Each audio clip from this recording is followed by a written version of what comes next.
Okay शाबाश, आ गए अगली क्लास में। अब आया 23 नंबर, 23। शाबाश। क्वेश्चन नंबर 23 को पढ़ो बेटा। क्वेश्चन नंबर 23 को पढ़िए एक बार। क्या कह रहे हैं क्वेश्चन नंबर 23 में, एक बार पढ़ के देखो। शाबाश, चलिए आगे बढ़िए। क्वेश्चन नंबर 23 बुक में पढ़ेंगे आराम से, एक एक क्वेश्चन बुक में देखते हुए हल करेंगे। मैं तो यूट्यूब में वीडियो चला दिया जी, सवाल भी दिख रहा है जी, और किताब तो है ही नहीं बच्चे के पास।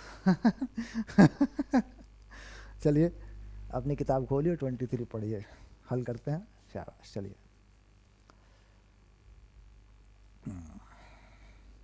कोई व्यक्ति एक घूमते हुए प्लेटफॉर्म पर खड़ा है, घूमता हुआ प्लेटफॉर्म है, अपनी दोनों बाहें फैला रखी हैं और उनमें से प्रत्येक में 5 किलोग्राम का भार पकड़ रखा है। चलिए, प्लेटफॉर्म की कोणीय चाल 30 रेवोल्यूशन पर मिनट है। फिर वह व्यक्ति दोनों बाहों को अपने शरीर के पास ले आता है, जिससे घूर्णन अक्ष से प्रत्येक भार की दूरी 90 सेंटीमीटर से बदलकर 20 सेंटीमीटर हो जाती है। प्लेटफॉर्म सहित व्यक्ति के जड़त्व आघूर्ण का मान 7.6 ले सकते हैं। उसका नया कोणीय वेग क्या है? तो कौन सवाल है कोणीय संवेग के संरक्षण पर। कोणीय संवेग संरक्षण पर सवाल है बेटा, ऐसा। तो क्या कहानी है, I1 ओमेगा 1 और I2 ओमेगा 2, ये कहानी है।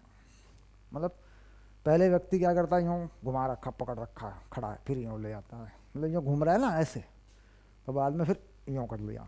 पहले 90 सेंटीमीटर पे था भार जो पकड़ रखे थे, अब वो 20 पे आ गए हैं, है ना, ये कहानी हो गई है। खैर, अब क्या करें, 5 किलोग्राम का भार, प्रत्येक में 5 किलोग्राम का भार है। पहले 90 सेंटीमीटर पर है पहले केस में। अब क्या हुआ, जड़त्व आघूर्ण है 7.6 प्लस 2m90/100 का स्क्वायर, ये पहला जड़त्व आघूर्ण है। और पहले घुमा रहा था ये 30 रेवोल्यूशन पर मिनट, तो ये है ओमेगा 1। बाद में 7.6 प्लस 2m, अब 20 पे आ गया बेटा, 20/100 का स्क्वायर। अब ये आ गया ओमेगा पर, ये कहानी है बेटा। मतलब ये जो 7.6 है ना, ये तो व्यक्ति और प्लेटफॉर्म का है ऐसे। और ये जो 2m90 है, ये है उनका जो पकड़ रखे थे 5 किलोग्राम वाले।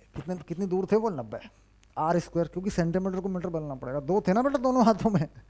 और m क्या है, m है 5 किलोग्राम, क्योंकि वो 5 किलोग्राम के है ना, क्योंकि ये m यहाँ लगा रखा बेटा, देख इस जगह पे।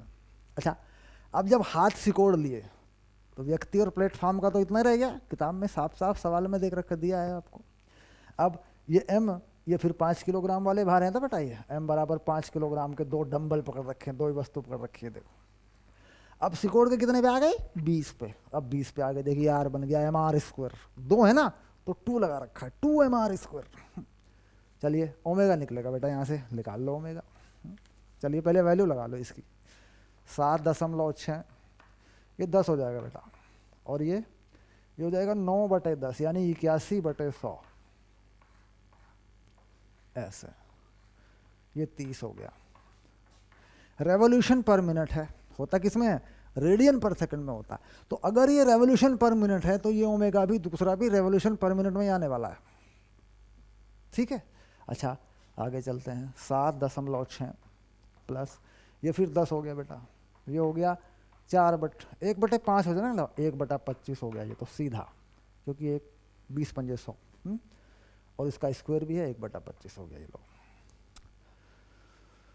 इसको भी 10 से काट दे बेटा, ये हो गया 7.6 प्लस 8.1, 30 हो गया।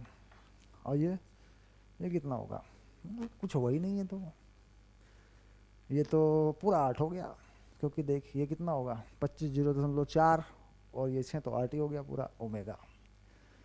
ये बड़ा अजीब हो गया बेटा। 6 और 1 7, 8 और 7 15 गुना 30/8, ये हो गया ओमेगा। तो ओमेगा की वैल्यू यहाँ से कितनी आ रही है? ओमेगा बराबर कितना आ रहा है? गुणा कर सकते हैं, 0 से काट दो इसे। ये हो गया 7 या 21, 5 या 15 और 2 17, हासिल हो गया 1, 3 1 4/8 हो गया। बड़ा अजीब सा उत्तर आएगा। 8 पंजे 40 हो गया। हाँ, 8 पर 7 बचे 71, 59 रेवोल्यूशन पर मिनट आ गया बेटा। हाँ, यही आ रहा है और क्या। ये हो गया तुम्हारा उत्तर। शाबाश। कुछ और भी कह रहे हैं क्या सवाल में? जरा पढ़ के देखो, कुछ और भी पूछ रहा होगा। क्या इस प्रक्रिया में गति ऊर्जा संरक्षित है? बी पार्ट में गति ऊर्जा संरक्षित नहीं है, मतलब ऊर्जा संरक्षित नहीं है। क्यों? बढ़ गई है ऊर्जा, ऊर्जा बढ़ गई है, ऊर्जा बढ़ गई है। तो व्यक्ति ने क्या किया है? आंतरिक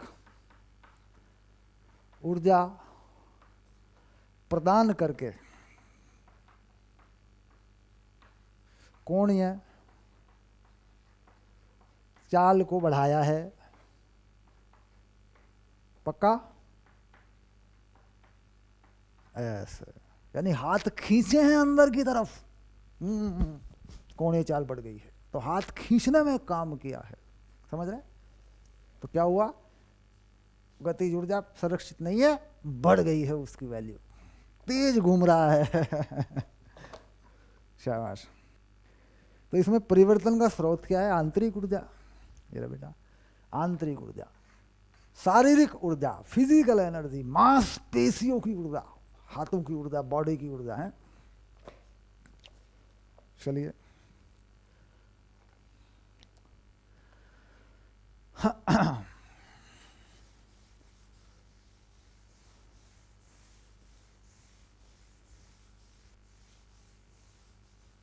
हो गया। चलिए 23 नंबर हुआ। 24 नंबर, क्वेश्चन नंबर 24।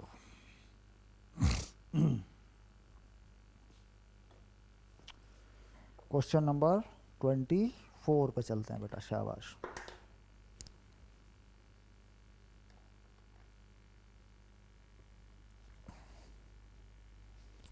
दस ग्राम द्रव्यमान और 5, क्वेश्चन नंबर 24 लिख तो दें सर, कौन सा सवाल करेंगे? 24 नंबर करेंगे बेटा। 10 ग्राम द्रव्यमान और 500 मीटर पर सेकंड चाल वाली बंदूक की गोली एक दरवाजे के ठीक केंद्र में टकराकर उसमें अंतस्थापित हो जाती, यानी गोली इसी में रह जाती है। सीधी सी बात है, दरवाजे में घुसी, दरवाजे में ही रह गई, बिल्कुल वहीं का वहीं। दरवाज़ा 1 मीटर चौड़ा है, यानी बिल्कुल केंद्र पे लगी है, 0.5 मीटर पे घुसी है, और इसका द्रव्यमान 12 किलो है। जब गोली इसमें घुस गई तो गोली का भी इसमें जुड़ गया, फिर 10 ग्राम वो भी तो लगेगा ना इसमें। भाई पहले तो 12 किलो का दरवाज़ा था, 10 ग्राम की गोली भी तो थी, वो भी घुसी गई उसमें। शाबाश। इससे एक सिरे पर कब्जे लगे हैं और यह इनमें गुजरने वाले एक ऊर्ध्वाधर अक्ष के परितः घूम सकता है। गोली के दरवाजे में अंतस्थापन के ठीक बाद कोणीय वेग ज्ञात कीजिए। तो कोणीय संवेग संरक्षण है, कोणीय संवेग संरक्षण है, कोणीय संवेग संरक्षण ऐसे। चलिए अब ये मान लें कि ये दरवाज़ा है ऐसे, ये दरवाज़ा है मान लीजिए ऐसे, और ये कब्जे हैं। ये क्या है बेटा? ये कब्जे हैं, कब्जे है ना। अब गोली यहाँ घुसती है बिल्कुल सीधी, तो दरवाज़ा घूमेगा अंदर की तरफ, है ना। तो कब्जे का जो अक्ष है ये घूर्णन अक्ष है, ओ डैश, ये घूर्णन अक्ष है। तो ओ डैश के परितः, ओ डैश के परितः, है ना, संवेग संरक्षण, ओ डैश के परितः कोणीय संवेग, कोणीय संवेग, बस हो गया। गोली जब आ रही है ये गोली जा रही है, यहाँ घुसेगी, ठीक। तो गोली इस दूरी पे जा रही है बेटा, ये दूरी देखिए, ये दूरी है ऐसे। अब गोले की पूरी चौड़ाई कितनी है इसकी दरवाजे की, ये है 1 मीटर। तो ये जो बेटा ये है 0.5 ऐसे है ना, 0.5 पे गोली घुसेगी। तो गोली का कोने समय कितना हो गया, गोली का द्रव्यमान है 10 ग्राम, तो 10/1000, ये किलोग्राम में गोली का द्रव्यमान हो गया। v किस वेग से घुस रही गोली अंदर की तरफ, 500, ये mv हो गया। r 0.5, mvr होता है ना बेटा, ऐसे ये हो गया। ये गोली का कोणीय संवेग है दरवाजे में घुसने वाली है, mvr, इस अक्ष के प्रति जिसमें दरवाजा घूमेगा। अच्छा, अब ये बाद में बराबर होगा, जब गोली घुस जाएगी तब दरवाजा घूमेगा ना, तो फिर होगा आई ओमेगा। अब कुल आई कितना होगा, दरवाजे का बता रहे हैं, देखो कितना है दरवाजे का बता रहे हैं ml²/3, ml²/3 प्लस गोली भी इसी में है, गोली का कितना होगा mr², 10/1000, r², r कितना है जिसमें गोली घूमेगी 0.5, तो इसका लगा दिया 0.5 का स्क्वायर, ये हो गया बेटा देख ऐसे, ये हो गया ओमेगा। अब दरवाजा घूमेगा ओमेगा से, भाई दरवाजा घूमेगा, दरवाजे का तो लगी गया ml²/3, पूरा l है, देखो ये पूरा l है, ये रहा l, ये रहा ml²/3। तो दरवाजे का तो हमारे पास द्रव्यमान भी है सारी चीज़ें हैं, एल भी है 1 मीटर। अच्छा, गोली का कितना होगा जब गोली इसमें घुस जाएगी, एम, तो mr² होगा, यहाँ गोली इसमें घुस गई एम से, है ना, तो कितना होगा mr², तो पूरा ये लग जाएगा ऐसे। चलिए फिर समझ में आ जाएगी बात बेटा, कोई सी बात नहीं है। अब यहाँ से वैल्यू रख के देख लेते हैं, ये तो रख दी यहाँ देखो 12 1² प्लस ये तो रखी दिया हमने, ये तो बहुत कम बनेगी बेटा, ये वैल्यू बहुत कम बनेगी। ये वैल्यू कितनी बनेगी, ये तो ना के बराबर है, इसके मुकाबले देखा जाए तो 0.25/100, ये तो बहुत ही कम वैल्यू बनेगी, ना के बराबर है ना, इसके मुकाबले में ये कुछ भी नहीं है। ये कितना बनेगा, देखो ये 3 0 काट ली मैंने यहाँ से, ये बनेगा 2.5, तो ये हो गया 12/3 ओमेगा, तो ओमेगा हो गया 7.5/12, और ये वैल्यू आएगी बेटा 12×6=72, 0.625 रेडियन प्रति सेकंड, ये आ गया बेटा आंसर। ये लो हो गया, समझ में आ रहा है, बिल्कुल सही सर, समझ में आ गया, दरवाजा घूम गया दरवाजा यूँ घूमेगा बेटा, यहाँ से घूमेगा दरवाजा यूँ, तो यूँ बन जाएगा दरवाजा ऐसे, है ना, ऐसे बन जाएगा, देख ऐसे, ये दरवाजा यहाँ से घूम जाएगा ना, ये इधर को गोली घुसेगी, यूँ घूम जाएगा दरवाजा चलिए शाबाश।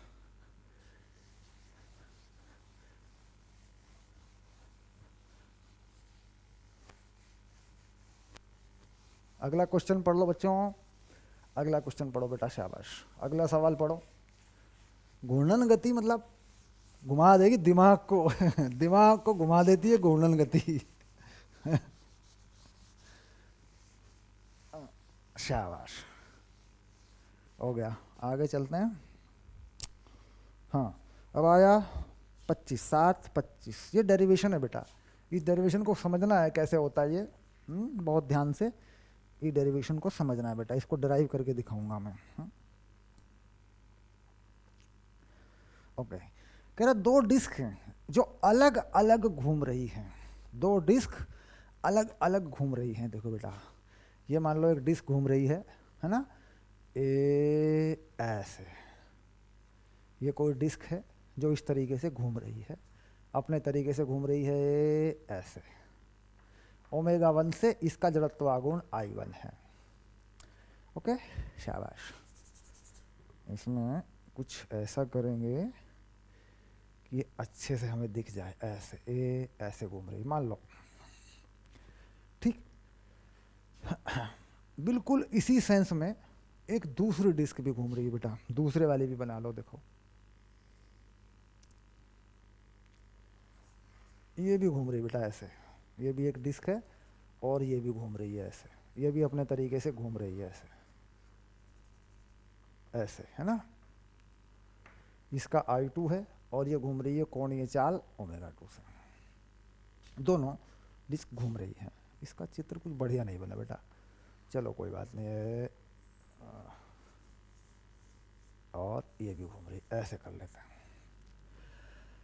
इन दोनों डिस्क को संपर्क में लाया जाता है, इन दोनों डिस्क को संपर्क में लाया जाता है, ठीक। तो कोणीय संवेग का कंसेप्ट कहता है कि I1 ω1 प्लस I2 ω2 दोनों घूम रही है बेटा इसी सेंस में।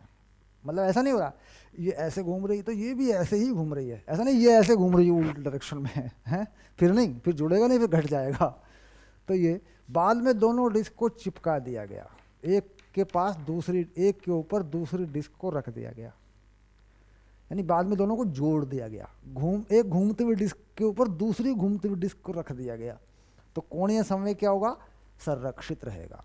तो जब दोनों अलग अलग थी तब इतना था, जब दोनों को जोड़ के एक के ऊपर दूसरी रख दी गई तो इतना हो गया। तो यहाँ से कह रहे हैं ओमेगा कितना होगा, तो ओमेगा की वैल्यू मिल गई। जब दोनों मिलके घूम रही हैं तब I1 ω1 I2 ω2 upon I1 plus I2, ये हो गया। देखो सिंपल। तो अब दोनों मिलके घूम रही हैं तो ओमेगा ये हो गया। ऊर्जा की हानि हुई, ऊर्जा की हानि हुई, क्यों? क्योंकि आप देख रहे हैं ओमेगा, दोनों ω1 और ω2 से कम ही होगा, क्योंकि अब घर्षण होगा, एक दूसरे पे रगड़ मारेगी ना भाई। एक तेज घूम रही, मान लो एक धीमे घूम रही, तो रख दिया तो फिट करेगा ना सिस्टम अपने आप को, तो एक दूसरे पे घर्षण के कारण रगड़ मारेगी। तो अब ये स्थिति बन गई, ये जो ओमेगा बना बेटा ये ऐसा बना। देख किसका ओमेगा बना, जरा एक बार देख ले। ऐसे एक मान ले, एक डिस्क यहाँ ऐसी बनी और एक कोई इसके नीचे हो सकता है कुछ ऐसी बनी हो, यूँ है ना, ये ऐसे।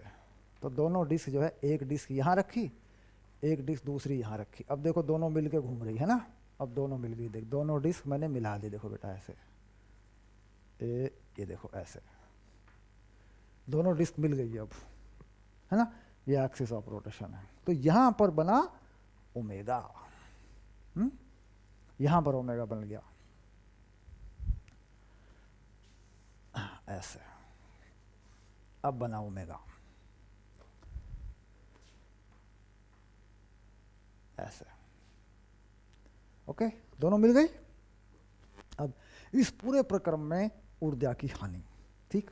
तो ऊर्जा की हानि कितनी हुई, ऊर्जा की हानि ऐसे कैसे निकालेंगे भाई? पहली ऊर्जा क्या थी, देखो 1/2 I1 ω1 स्क्वायर 1/2 I2 ω2 स्क्वायर, ये पहले थी।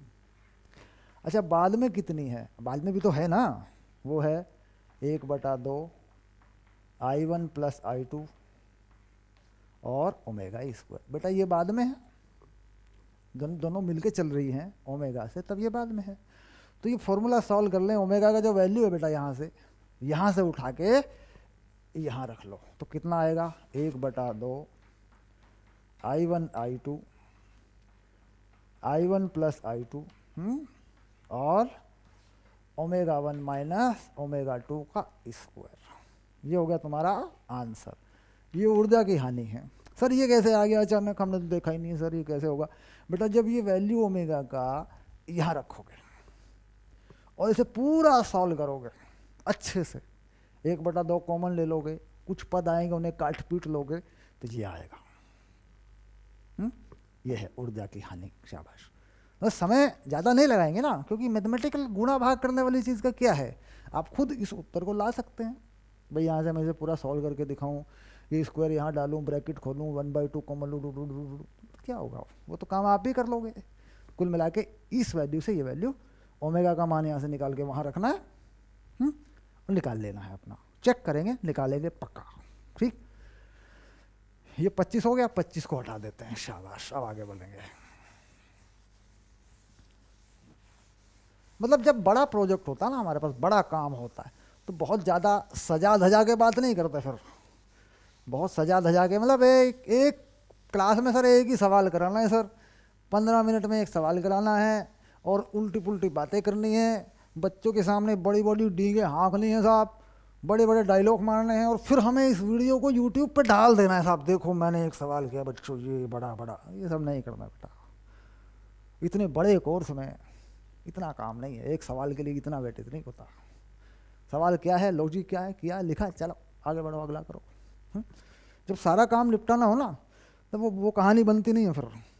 हाँ, यूट्यूब में होता रहता है, छोटा सा टॉपिक लेके आएंगे यूट्यूब के मास्टर और बड़ी बड़ी बातें करेंगे, डींग हाँकेंगे खूब, और खूब हीरो बन जाएंगे अपने आप में, बच्चे का हाँ बढ़िया बढ़िया बढ़िया। क्या होगा इतने से काम से, इतना थोड़ा काम करके क्या होगा? इसलिए लीनियर वे में काम करें, एक लीनियर जो तरीका होता है उससे काम करें, जो जितना है बस उतना ही,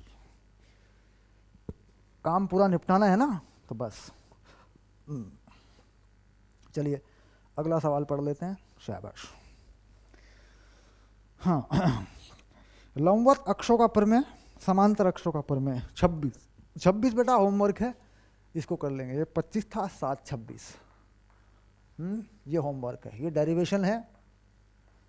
इस डेरिवेशन को अपने आप करेंगे बेटा, ये हो चुका है चैप्टर के अंदर। लंबवत अक्षों का प्रमेय, समांतर अक्षों का प्रमेय आप कर चुके हैं, तो इसको जाहिर सी बात है यहाँ लिखने की कोई ज़रूरत नहीं। अब आया 26, इतने का दृष्टि गति के दृष्टि अर्थात बलों का गुण विचार उत्पन्न कीजिए, लौटने गति, ये भी हो चुका है। 27 में भी डेरिवेशन है, ये भी डेरिवेशन है, ये भी हो चुका है। वी हम निकाल चुके हैं बेटा अच्छे से, लौटने गति में आना तल पर, हम निकाल चुके हैं इसको, ये दोनों डेरिवेशन है, चेक कर लेंगे आप। आगे चलिए, क्वेश्चन नंबर 28 शाबाश। क्या कहा? अपने अक्ष पर ओमेगा नॉट कोणीय चाल से घूर्णन करने वाली किसी चक्रिका को धीरे से स्थानांतरित धक्का दिए बिना किसी पूर्णतः घर्षण रहित मेज पर रखा जाता है। पूर्णतः घर्षण रहित मेज, अगर मेज पूर्णतः घर्षण रहित है तो चक्रिका लौटने की गति नहीं करेगी, ध्यान रखना, क्योंकि लौटने की गति तब करती है जब कोई आघूर्ण लगे और वो आगे बढ़ सके, है ना। अभी केंद्र के परितः घूमती है, घर्षण रहित है, चित्र दिखाया गया है बेटा। त्रिज्या आर है, कोणीय वेग ओमेगा है, बिंदु ए बी सी पर रेखिक वेग क्या है? ठीक, चलिए देख लेते हैं एक बार। ये मान लीजिए ये तल है ऐसे, और यहाँ पर मान लीजिए इसको घूमते हुए रख दिया गया ऐसा, ये घूम रही है मान लीजिए ओमेगा नॉट से। बिंदु है ए, ये बिंदु है बेटा बी, और ये बिंदु है सी, और ये जो यहाँ दूरी दिखाई गई है केंद्र से थोड़ी सी, ये है r/2, यानी बिंदु सी आगे जा रहा है बेटा, बिंदु बी बेटा पीछे आ रहा है ऐसे, और बिंदु ए भी आगे जा रहा है। तो केंद्र स्थित है यानी स्थिर है। केंद्र क्या है? सी, तो हम कह रहे हैं केंद्र सी स्थिर है। क्यों? क्योंकि घर्षण नहीं है यहाँ पे, ये स्लिप हो रही है, यहीं पे घूम रही है। अगर यहाँ घर्षण होता तो ये रुकता, उसका आघूर्ण बनता, ये आगे भागती, लुढ़क जाती आगे की तरफ। ठीक, अब v बराबर r ओमेगा के अनुसार, ठीक। अब वी ए क्या होगा बेटा? वी ए होगा सी से ए कितना है? पूरी त्रिज्या है, तो ये हो गया R omega naught. V B, ये भी आर ओमेगा नॉट होगा, लेकिन पीछे की तरफ होगा बेटा, पीछे की तरफ।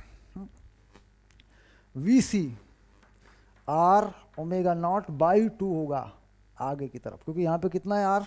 r/2। तो वी आर ओमेगा का फॉर्मूला सीधा लग जाएगा। क्यों? क्योंकि केंद्र स्थिर है। अगर केंद्र चल रहा होता तो फिर केंद्र की चाल इनमें जोड़नी या घटानी पड़ जाती हमें है ना, और फिर देख लेते हैं, कोई बड़ी बात नहीं, वो भी कोई मुश्किल चीज़ नहीं है। चलिए 28 नंबर ख़त्म, 28 नंबर में इतनी है। आगे 29 नंबर भी इसी पर है, 29 भी इसी पर है। ठीक, तो मैं क्या कर रहा हूँ, यहीं पे लिख देता हूँ 29, ये लो, और वो चीज़ हटा देता हूँ वहाँ से, क्योंकि नया सवाल जब बनेगा बेटा इसी पे बनेगा। ये देखिए ऐसे 29 भी इसी पे बनेगा, ये सी हट जाएगा इसमें से, बस ए लो, ये रहा इसका केंद्र ऐसे। ठीक, और बिंदु ए बी को लेने की कोई ज़रूरत नहीं है, ए भी हट गया, बी भी हट गया, तो बस सेम इसी पे बनेगा बेटा ऐसे। ओके, 29 भी इसी पे है। क्या कह रहे हैं, स्पष्ट कीजिए अंकित दिशा में चक्रिका लौटने गति के लिए घर्षण का होना आवश्यक क्यों है। ठीक, ये बता रहे हैं घर्षण का होना आवश्यक क्यों है। तो घूर्णन के लिए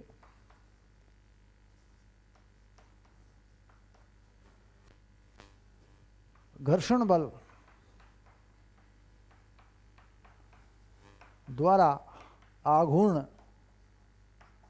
आवश्यक है।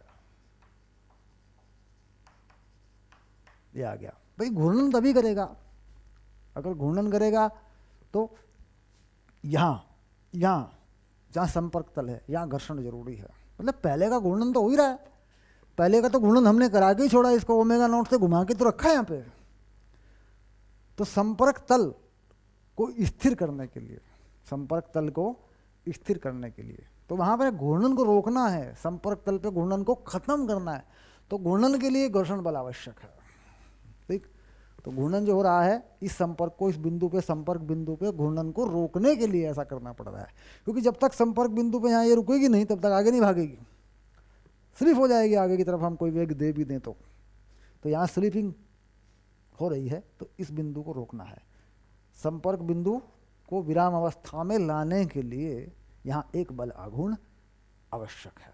ठीक, तो क्या कह रहे हैं, संपर्क बिंदु, फिर से लिख लो बेटा, संपर्क बिंदु को विरामावस्था में लाने के लिए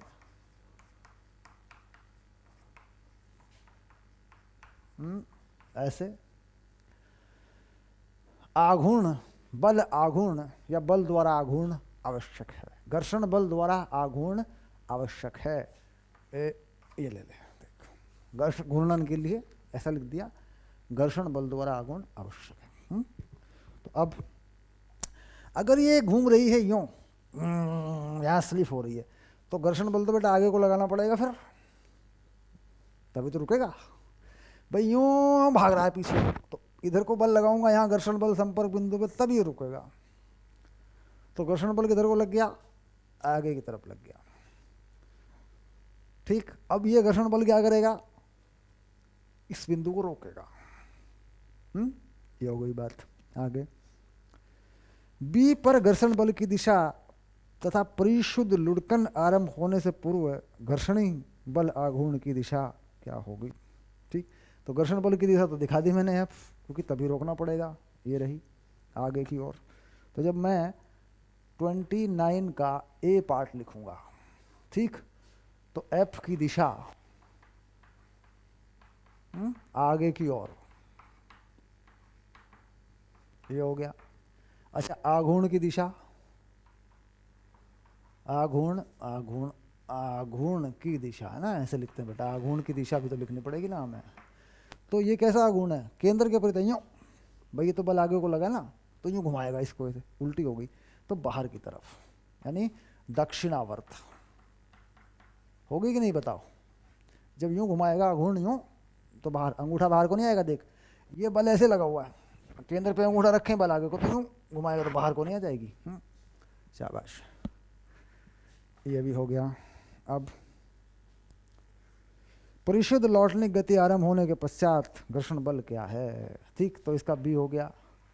घर्षण बल क्या है, जब लौटने की गति आरंभ हो गई, शून्य है, तब क्या जरूरत है, घर्षण बल है किस लिए कि लौटने की गति आरंभ हो जाए। जब लौटने की गति आरंभ हो गई, जब घूमना शुरू कर दिया आगे की तरफ, सरफेस पे, पृष्ठ पे या तल पे, भूमि पे चिपक गया, फिर ज़रूरत क्या है?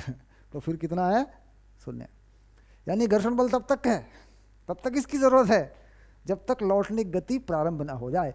अर्थात ये बिंदु जिसको हम बिंदु बी कह रहे हैं, ये यहाँ फिसलना बंद नहीं कर देगा जब तक इसकी ज़रूरत है। बाद में क्या ज़रूरत है? कोई लुढ़कती हुई चीज़ है, जा रही है, लुढ़क रही है, उसमें घर्षण बल की ज़रूरत क्या है? क्या अपने आप ही लुढ़क रही है, तो है ही, तो लौटने की गति में आ ही गया है, क्योंकि एक्स्ट्रा और कोई बल तो है नहीं।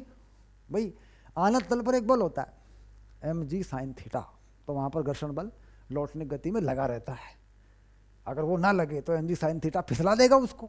यहाँ पे तो ऐसा कुछ भी नहीं है। ये तल कैसा है? ये तल तो क्षैतिज है। आप कहेंगे ना सर आनत तल पे तो होता है, आनत तल पे mg sin थीटा होता है। अगर घर्षण बल ना लगा रहे तो लौटने की गति नहीं होगी, बल्कि mg sin थीटा उसको फिसला देगा नीचे की तरफ को। यहाँ पे तो है ही नहीं कोई बल, mg का तो कोई काम है नहीं यहाँ पे। mg तो बस यहाँ नीचे लग रहा है ऐसे, और वो अभिलंब प्रतिक्रिया बना रहा है। ठीक है भाई, इस दिशा में कोई फिसलन नहीं होगी जब लौटने की गति प्रारंभ हो जाएगी। तो फिसलन नहीं है तो इसकी जरूरत क्या है? इसकी जरूरत तब तक है जब तक ये घूम रहा है, फिसल रहा है, यहाँ पे ये पीछे को भाग रहा है सरफेस के ऊपर। चलिए अब देखते हैं 30 नंबर। इसी में 30 नंबर भी है, इसी पर आधारित है, उसको भी देखेंगे क्या कह रहा है 30 नंबर में। शाबाश।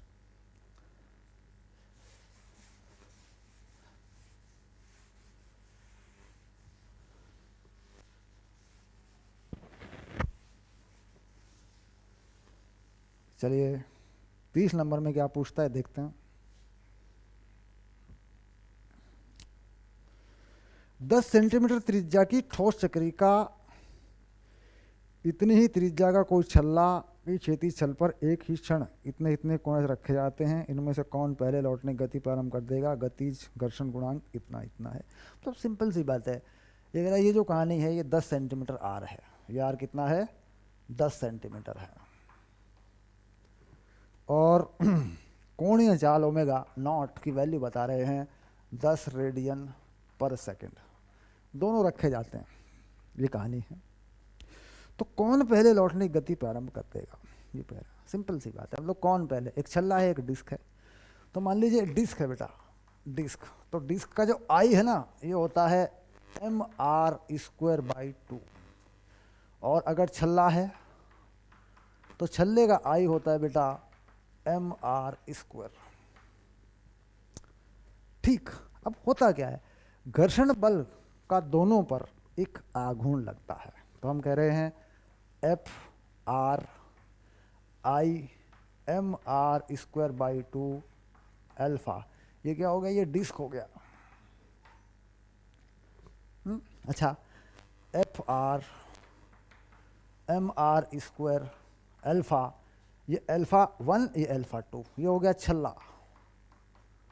तो सिंपल सी बात हो गई कि α1 बड़ा हो गया α2 से। यानी डिस्क पर जो कोणीय त्वरण बना, जो रिटार्डेशन बना, जो इसे घर्षण बल जो विरोध कर रहा है इसके यहाँ स्लिप होने का, घूमने का, वो किस पे ज़्यादा बना?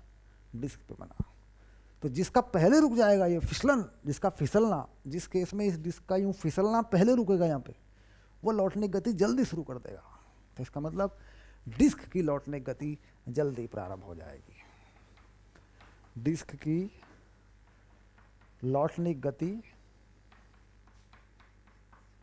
जल्दी प्रारंभ हो जाएगी, प्रारंभ हो जाएगी। या तो ऐसे लिख दें,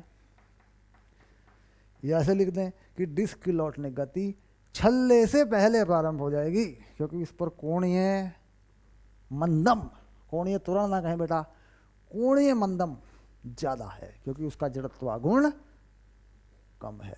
देखिए 2 यहाँ आएगा डिस्क में, तो अल्फा डबल होगा इससे, α1 α2 का डबल होगा। तो ब्रेक जल्दी मारेगा, घर्षण जल्दी ब्रेक मारेगा, तो इसका फिसलना जल्दी रुकेगा। तो जैसे ही फिसलना रुकेगा ये लुढ़क जाएगी आगे की तरफ। बस ये सवाल है और कुछ नहीं। गतिज घर्षण गुणांक दे रखे हैं, उसकी ज़रूरत नहीं है भाई। लगा लें म्यू एम जी लगा लें, समय निकाल लें, सारी चीज़ें निकल जाएंगी, कोई बड़ी चीज़ नहीं, क्योंकि अल्फ़ा निकल जाएंगे तो उसके हिसाब से निकाल लेंगे हम। एफ क्या होता है, घर्षण बल क्या होता है इस केस में, एफ की वैल्यू होगी म्यू के एम जी, ये एफ की वैल्यू होगी, यहाँ लगा लिया हमने, तो वैल्यू आ जाएगी दोनों की। अब ये ओमेगा कब ख़त्म होगा, तो हम लगा लेंगे 0, omega naught minus alpha T1, ये किसका हो गया बेटा, ये हो गया डिस्क का, आ गया समय। हाँ अच्छा, यही कहानी इस पर लगा लेंगे, omega naught minus alpha 2T2, ये हो गया छल्ले का, ये भी आ गया समय। पता लग जाए कितना समय है। एफ की वैल्यू क्या लगानी, ये लगा लो यहाँ पे दोनों जगह, तो अल्फ़ा 1 अल्फ़ा 2 ही निकल के आ जाएंगे तुम्हारे हाथ में, सॉल्व हो जाएगा।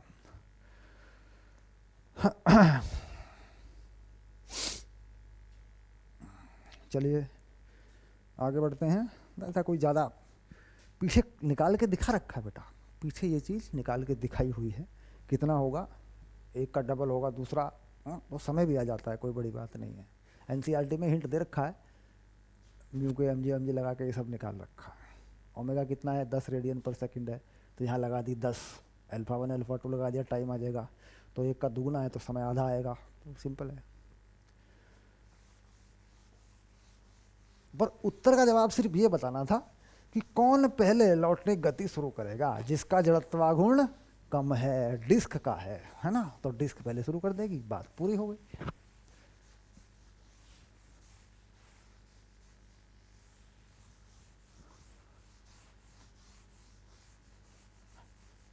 चलिए आगे बढ़ते हैं, शाबाश, अगला सवाल लेंगे।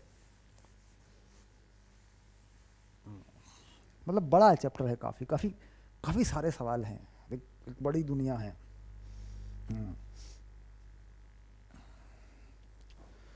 क्वेश्चन नंबर 31 हम कोशिश कर रहे हैं कि इस लेक्चर में ये सवाल पूरे हो जाएं। हमें 31 और 32 ही लेना है बेटा, 32 पे तो हमें सिर्फ पढ़ना है, हमें 31 लेना है, यानी देखा जाए तो ये आखिरी सवाल है न्यूमेरिकल में, है ना। 10 किलोग्राम द्रव्यमान 15 सेंटीमीटर त्रिज्या को सिलेंडर किसी 30 सेंटीमीटर के परिशुद्ध लौटने गति कर रहा है, स्थैतिक घर्षण कितना है। चलिए ये भी बढ़िया सवाल है बेटा, इसको पकड़ते हैं पहले। ऐसे ये कोण है थीटा, ये है 30 अंश का, और ये सिलेंडर है, ऐसे 10 किलोग्राम द्रव्यमान का है, लौटने की गति कर रहा है, मतलब यही मान लें कि वह ये सिलेंडर जो है इस पर नीचे की तरफ घूमते हुए आ रहा है, ऐसे, है ना। म्यू एस, अगर म्यू एस की कहीं ज़रूरत पड़ती है बेटा, ये है 1/4, ऐसा दिया हुआ 0.25 है ना, 1/4 लिख लो, फायदे में रहेगा, डालना आसान रहेगा। सिलेंडर पर कितना घर्षण बल कार्य कर रहा है, सबसे पहली बात लौटने की गति है। तो यहाँ पर क्या करते हैं हम, देखो सिलेंडर के लिए मान लीजिए हम देखते हैं नीचे की तरफ बल होता है mg साइन थीटा, पीछे की तरफ होता है घर्षण बल, तो कुल मिला के mg sine theta minus F बराबर एम में होता है बेटा, इसमें नीचे की तरफ केंद्र पे त्वरण मानते हैं। एफ घर्षण बल त्रिज्या पे काम करता है, यहाँ त्रिज्या पे करता है ना, आघूर्ण बनाता है, तो ये हो गया mr²/2 अल्फा, क्योंकि सिलेंडर का मोमेंट ऑफ इनर्शिया कितना होता है mr²/2, ये हो गया। तो f हो गया ma/2, क्योंकि a बेटा r अल्फा होता है, ये तुम जानते हो, तो ये f का वैल्यू यहाँ लगा देते हैं इस जगह पे, है ना, ऐसे। तो ये डेरिवेशन तुमने किया होगा पहले ना, तो ये हो गया 3ma/2, देखो ये ma/2 यहाँ जाएगा, इधर पहुँच जाएगा, इधर m से m काट लिया, तो a हो गया 2g/3 साइन थीटा, ये त्वरण आ गया। ओके,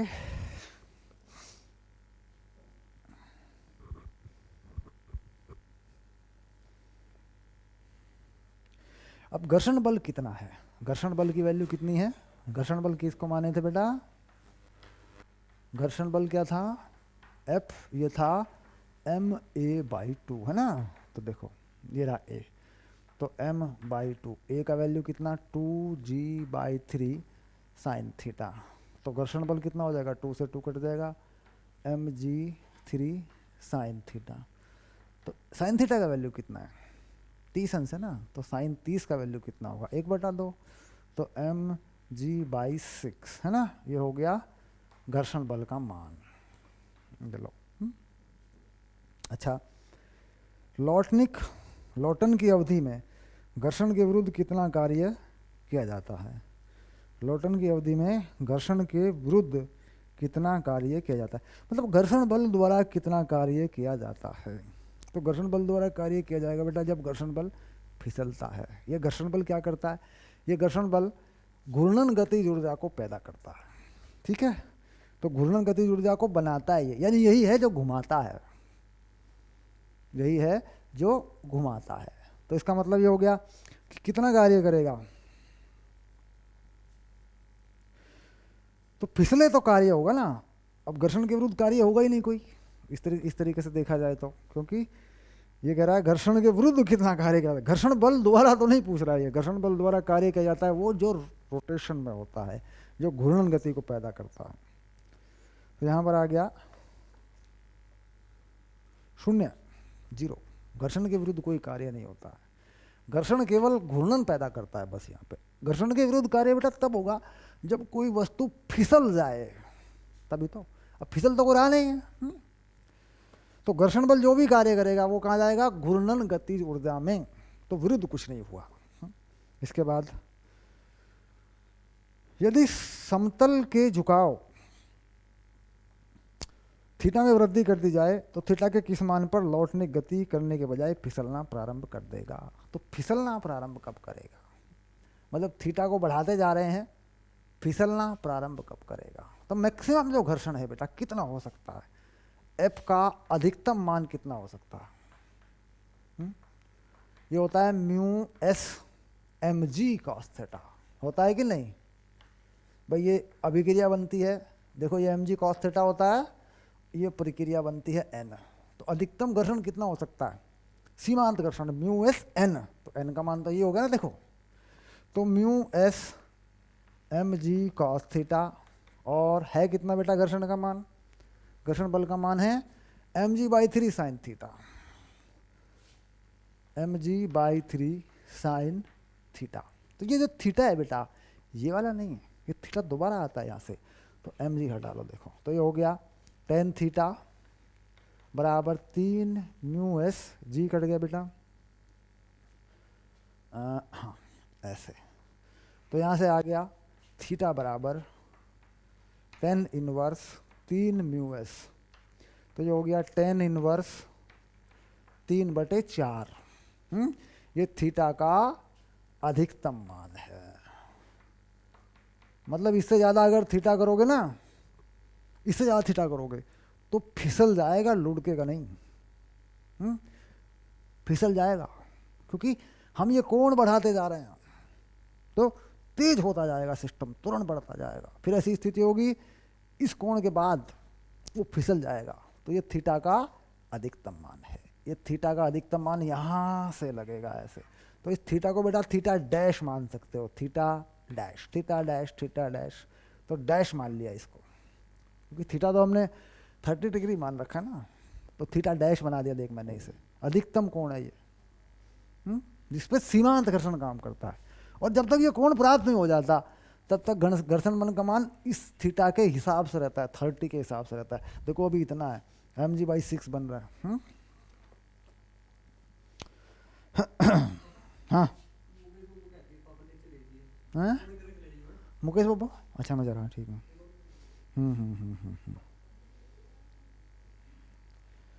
16.4 न्यूटन ये वैल्यू आ रही है, तो 16.4 न्यूटन ये वैल्यू आती है, मिला देंगे बेटा mg/6,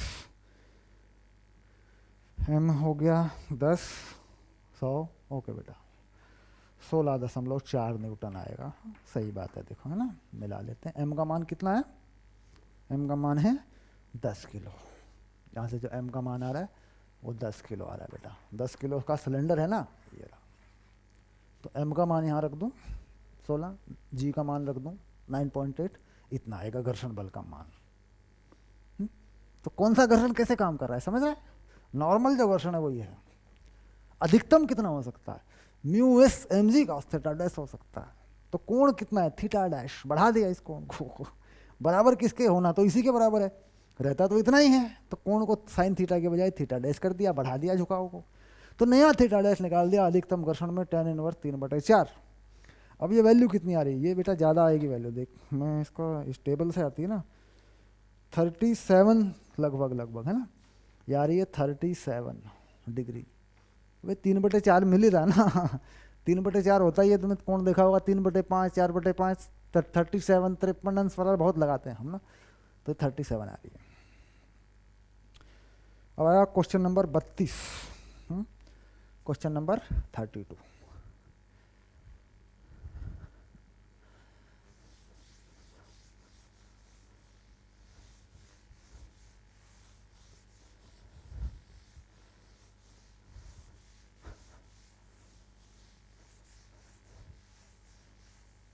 हाँ शाबाश, क्वेश्चन नंबर 32 को देख लें बेटा एक बार।